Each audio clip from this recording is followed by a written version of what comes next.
that to happen. And so for a couple miles at least, you're running on pure willpower. Hmm. Hmm. Because one of the things we discovered is that the brain will stop your muscles well before they completely run out of energy. Hmm. Hitting the wall is not a physical consideration in runners. It's a mental condition. The Hmm. brain actually tells you to stop running at a certain point because it's going to spare a certain amount of emergency reserves just in case you have Right. to run from a saber-toothed tiger or whatever, right? Right. Right. Yeah. Yeah. So your brain won't let you get beyond a certain point, just in case, Hmm. right?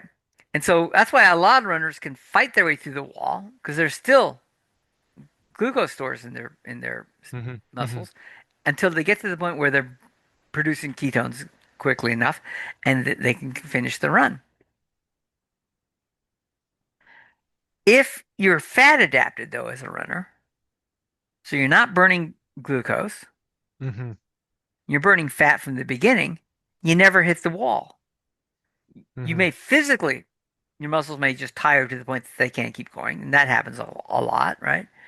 But you're not tiring because you're out of energy. You're tiring because your muscles just can't exert anymore beyond a certain point. Hmm. Hmm. Hmm. And um, there's a race in South Africa, and it's called the Coast to Coast.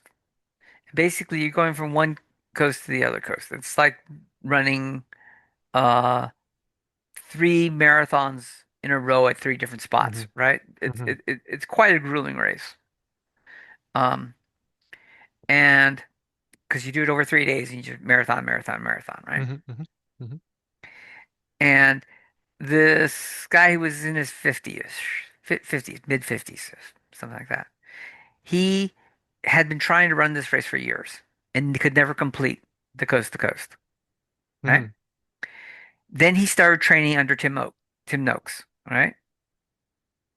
And Tim Noakes told this story in one of our classes.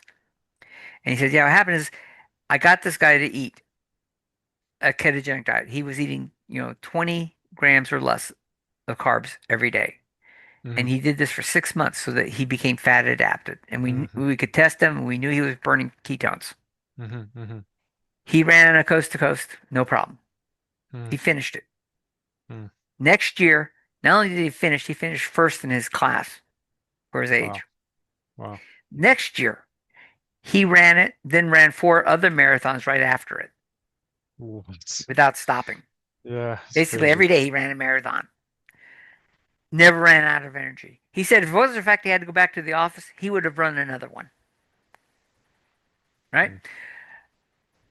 When you're completely fat adapted, you don't run out of energy because any small amount of body fat is going to have a lot more energy in it just Right. because of the ATP production than Yeah. any amount of glucose in your body, right? Hmm. And so this whole idea of calories in, calories out doesn't really matter. It doesn't work because if you're getting to that point where you're burning a lot of stuff off, your body's going to protect itself and not burn stuff off. So, uh, if you think, oh, if I just add an extra quarter mile to my run every day, well, that's 500 calories worth of running. Hmm. I Hmm. do that for a week, I'll lose a body fat. I'll lose a pound of body fat at the end of the week. Mm. You may or may not. I don't know. You may lose 5 pounds for all that matters because you hit Mm. certain hormonal things that happen. It Hmm. has nothing to do with trying to calculate. Your body's not a calorimeter, right? Mm.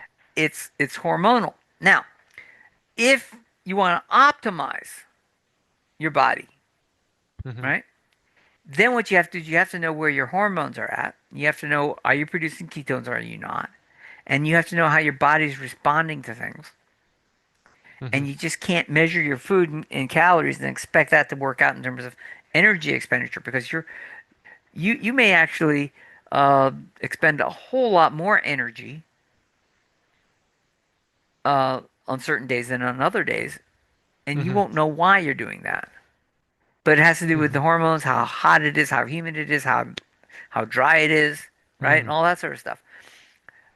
So you do that, and the other thing is the whole idea of calories in, calories out says that if I can limit my calories and I don't eat 3,500 calories in a week, if I eat that less than what is supposed to be my basal metabolism plus any exercise I do.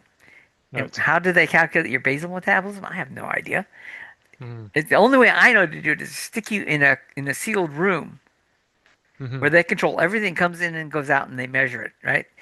Yeah. Unless you're going to spend $10,000 for the hospital Mm-hmm. study, you're never going to know what your basal metabolism is, right? Mm-hmm. Mm-hmm. But the goal is that, oh, if I just, eat 500 less calories each day, right? Mm-hmm. I'll lose a pound. And at the end of the week, you find out you don't lose a pound. You gain Yeah. weight.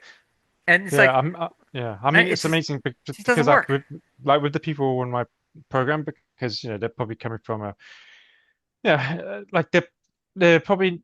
I mean, what I noticed, people who go to the gym or do CrossFit, they do that because they want to eat whatever they want. Like they're obviously just the bodybuilders who are Hmm. super strict, but the kind of general population who want the high intensity workout, but that they do that because they think it allows them the freedom to eat whatever they want without having Hmm. to really worry about it. Because like, well, I'm fit, right? So it doesn't matter. But for the people who generally come in the program who, I don't know, mostly I would say men and women kind of 40 plus who've been through the time, but they always ask me, what exercise do you recommend? And I said, well, if you can walk 7,000 to 10,000 steps a day, like assuming you have a sedentary job, then that's fine because it just has to be able to fit into your lifestyle, just something you can repeat. But I said, then once you actually are in ketosis, then I mean, I'm going to use calorie, but every bit of energy that you're requiring, beyond a certain point is coming directly off your Hmm.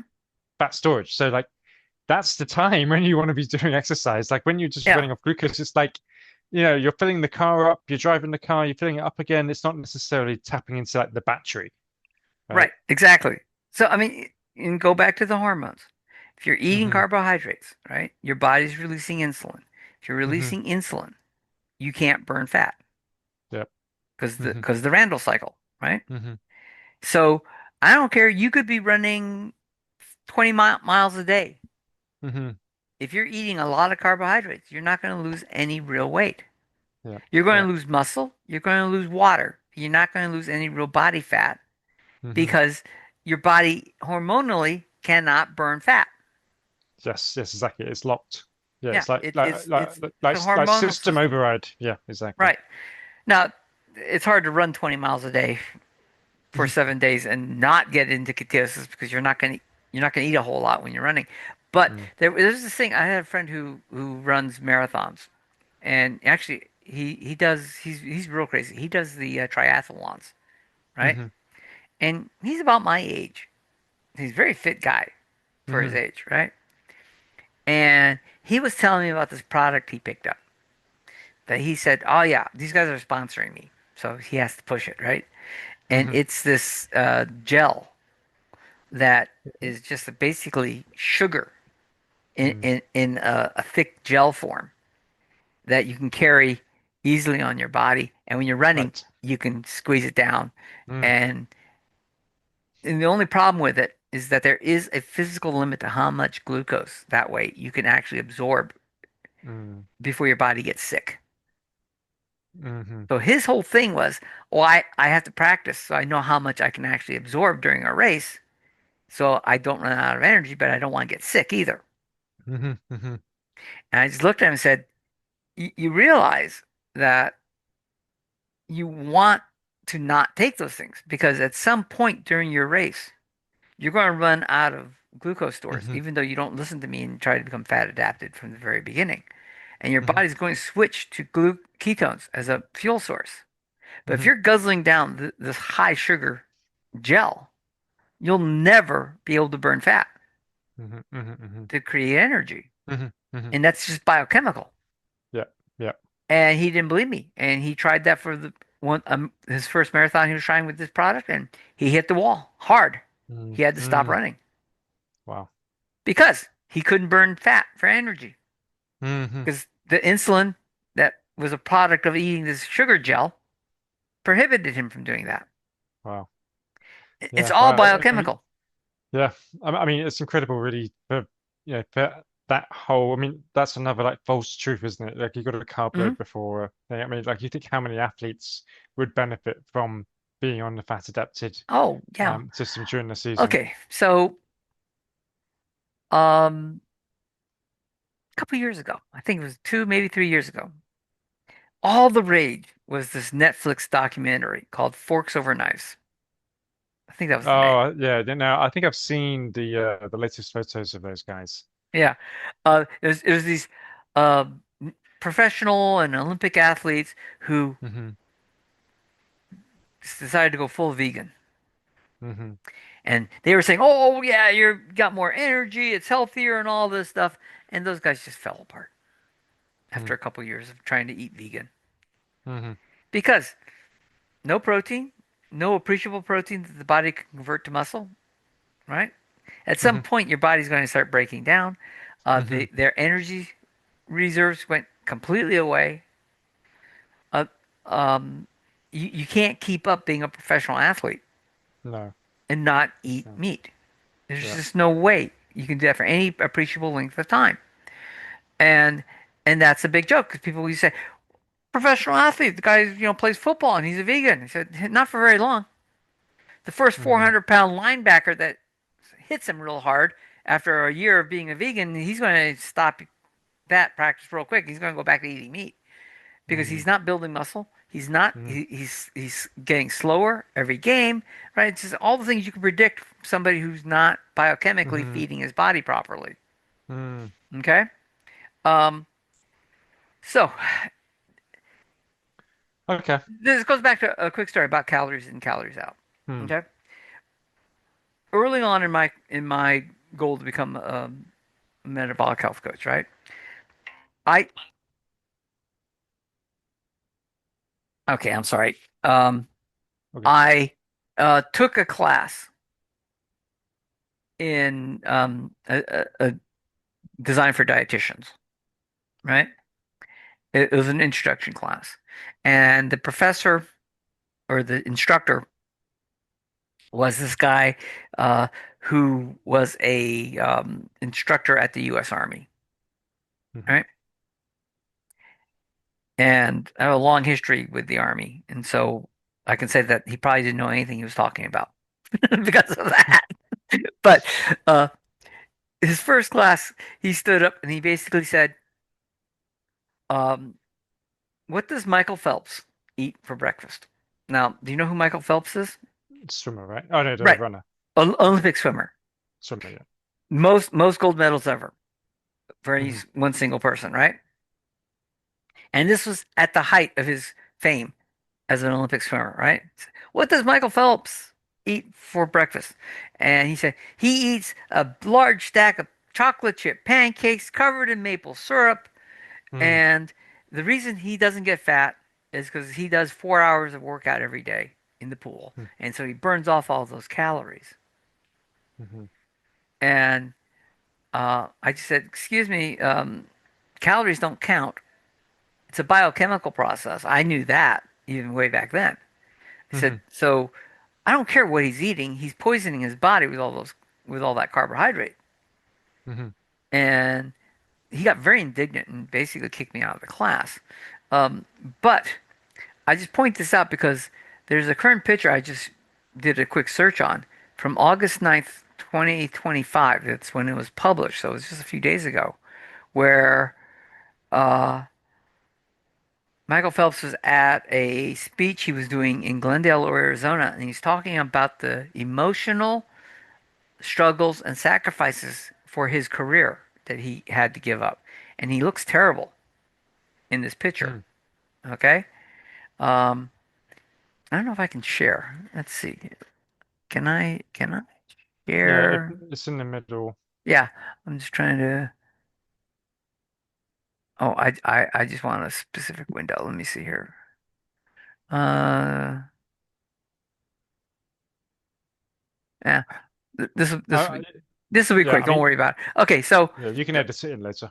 yeah, you can see you just look up Michael Phelps, 2025, Hmm. and he's very skinny still, but he doesn't look Hmm. healthy. He he Hmm. he looks very gaunt. He doesn't Hmm. look nearly as muscular as he used to look. Hmm. Okay? Hmm. And all these emotional problems. Well, that tells me that he kept eating all these carbs for the Hmm. and he hasn't stopped because Hmm. all these neurological problems come from eating all these carbs.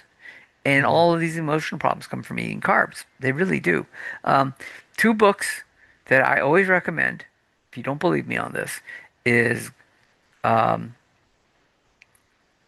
uh, Change Your Diet, Change Your Mind by Dr. Georgia Ede, okay, Hmm. and Brain Energy um, by uh, Chris something. Chris. Yeah, who was that? That's Chris. Come on, catch up with me. That's okay. Chris something. Doctor. Both of them are amazing because they're psychiatrists who practice and teach at Harvard University. So Hmm. these are not, you know, low individuals, Hmm. on the totem pole here, right? Um, and Chris Palmer. There you go. Uh, Hmm.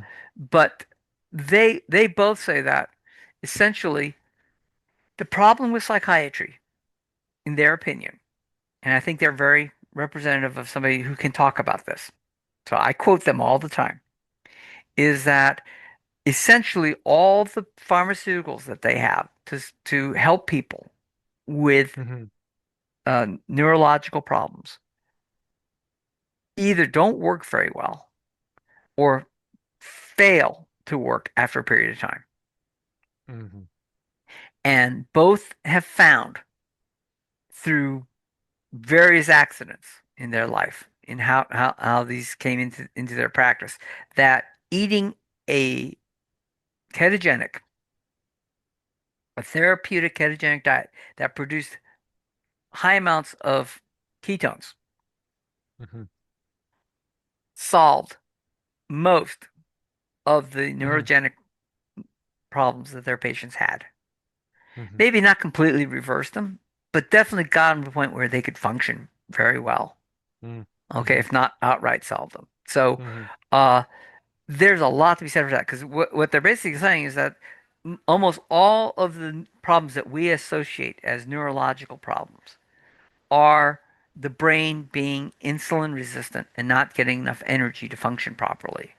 Hmm. And ketones are the brain's preferred fuel if ketones are available to it, Yep. right?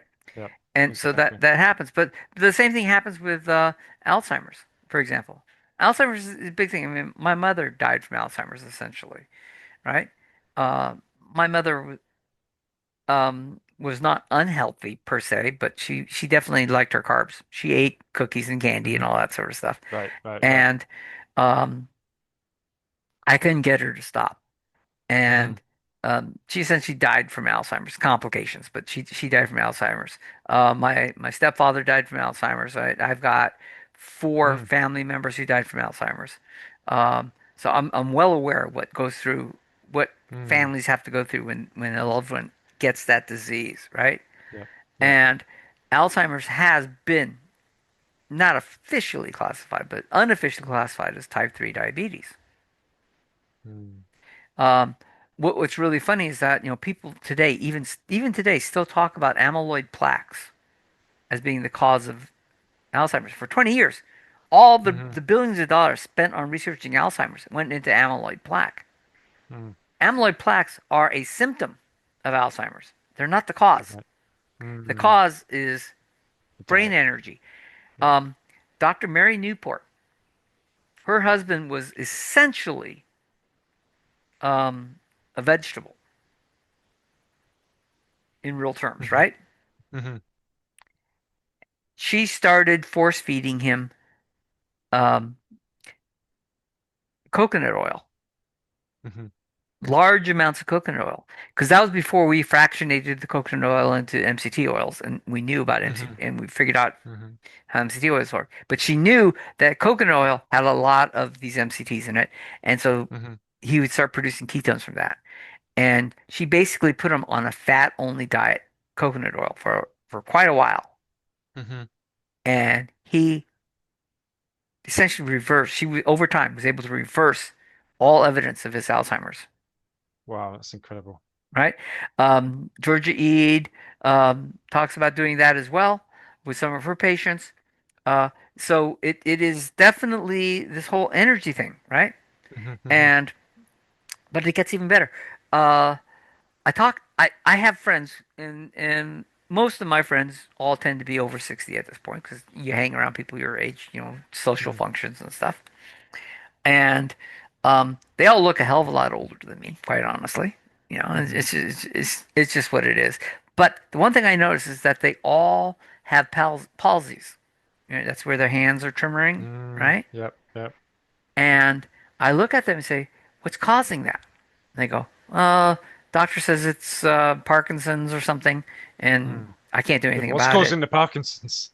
Yeah, Right, people don't want to, they right. just accept it, right? And he's got me on pills to help, you know, keep him Mm, under control. But he says that I'll never get better, and it'll just get worse over time. I'm going, oh, okay. mm.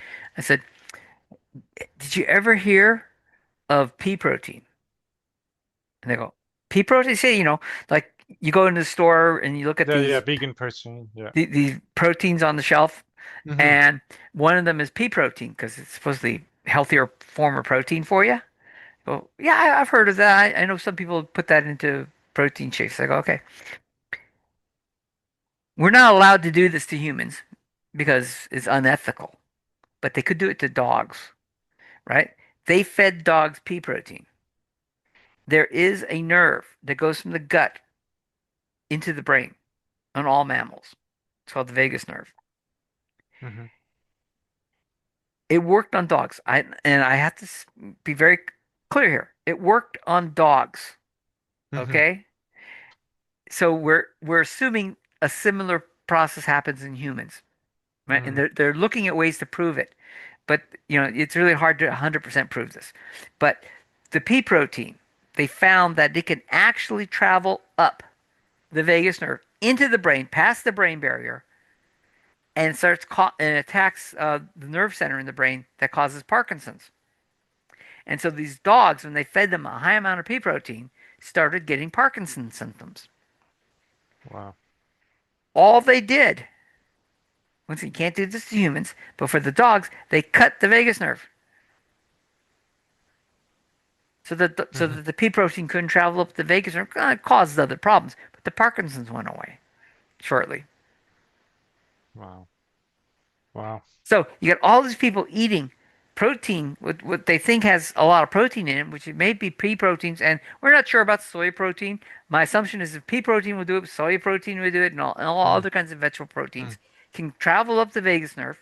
This is my hypothesis. I don't have any proof of this, mm, but this is just based on some animal studies done and some other tests. It travels up the vagus nerve, hits these nerve centers in the brain that they're attracted to, and cause Parkinson's. And the reason we hmm. think this happens in humans is because as soon as we put them on a carnivore diet or a ketogenic diet where we get rid of all the vegetable proteins, put them on nothing but animal proteins, preferably beef, and start producing ketones, Hmm. It the clears up. symptoms of Parkinson's start to disappear, if not go away completely. Wow. So that tells me, I can't 100% prove it, but that tells me that we learned something there, that Hmm. these non animal proteins are deadly to you in more Hmm. than just how bad they are, right? Hmm. So there is something there that your brain runs on fat, a Hmm. little bit of protein, and a little bit of cholesterol. Hmm. Which is why I would never let a doctor ever prescribe a statin drug to me. No. Personal opinion, Mm. right? Don't sue me, pharmaceutical companies. Okay. So I'm gonna have to jump off.